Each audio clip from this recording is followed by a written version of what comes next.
Welcome, welcome, welcome. This is Mike Marko speaking, and today I have a real estate tip for you.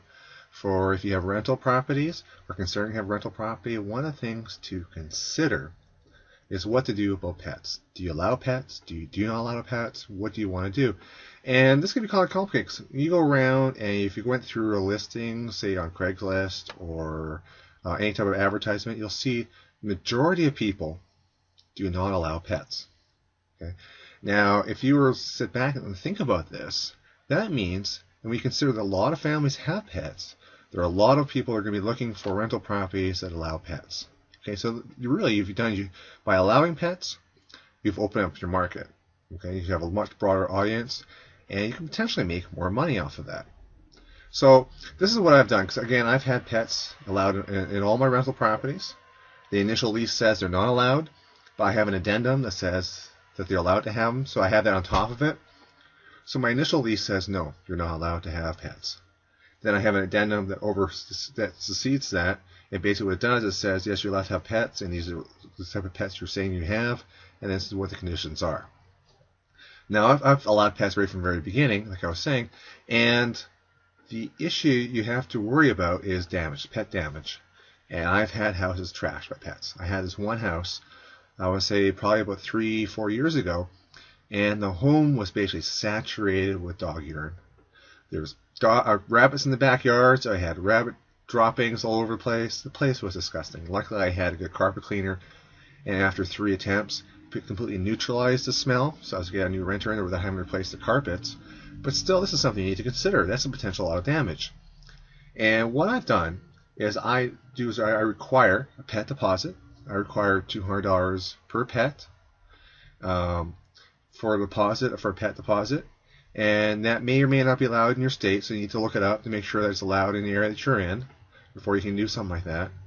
And I also charge, in addition, an extra $25 per pet, or per month. So you can imagine, say you have a typical home, if they have pets, they usually have 1 or 2 pets. That means I'm making an extra $25-$50 a month. And what I do is I tell them it's for extra wear and tear on the home, but that's really covered by your pet deposit. Really what that is kind of like a premium you charge for people who have pets.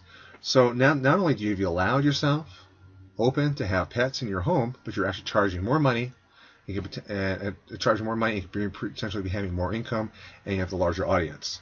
So really, for you, it's a win-win to allow pets. You have the pet deposit to help cover you, and also the damage deposit on top of that. So unless the pets completely destroy the place, like cats spraying on the walls and stuff like that, and we have a lot of damage to really overcome, your damage deposit and your pet deposit should cover it, and the extra income could potentially cover it if you couldn't, say, collect, if you had to take them small claims, if for some reason did thousands of dollars of damage, which I've never heard of done by pets, but I suppose it's possible and something to consider. So again, when you think about it, most pet owners are very careful. And again, if you want to, and that's as I'm thinking about it here, if you want to cover yourself from that kind of potential damage, do what I try to do a lot of times is meet the owners. I'm sorry, the pet owners are really your potential tenants and where they're living right now.